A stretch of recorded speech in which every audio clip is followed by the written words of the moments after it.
It's something that goes from mouth to ear. It's always verbal. It's not something that you learn in books. And so he joined a legacy of apprenticeship that could trace itself back to the very earliest days of the Disney studio. The list of names that Guarnido worked for and with at this time is pretty unbelievable, including Glenn Keane, one of Disney's greatest animators ever, who'd begun his career training directly under the remaining 9 old men of the studio.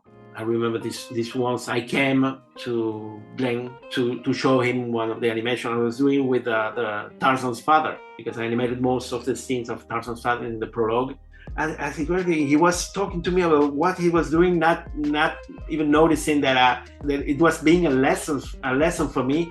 And Glenn was animating another scene where Tarzan discovers the photo of his parents, and the expression, the emotion, and the intensity of Tarzan's gaze in this scene was so strong that I had tears in my eyes, literally. I cry a lot in movies and sometimes with songs and in concerts, but watching a guy drawing, not often. So as Guarnido trained, as he developed, as he learned from the masters, he moved further and further from comics. But all of that would soon change. Guarnido returned to Spain for a friend's wedding, where he ran into his old friend Juan Diaz-Canales. Like Guarnido, Canales had been busy. He and his wife Teresa, who had also been part of the same trainee class at La Pizza Azul, had opened their own animation studio in Madrid and were in the midst of growing like crazy. But Canales, unlike Guarnido, hadn't lost the comic bug.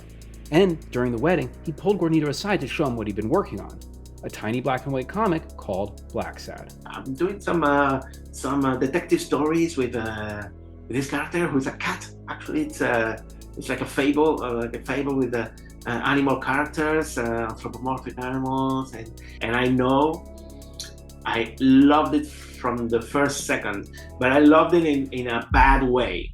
I was jealous. It was envy, pure envy, like saying, why didn't I have this idea? After years of struggling to find a fit for his unique artistic style, here it was.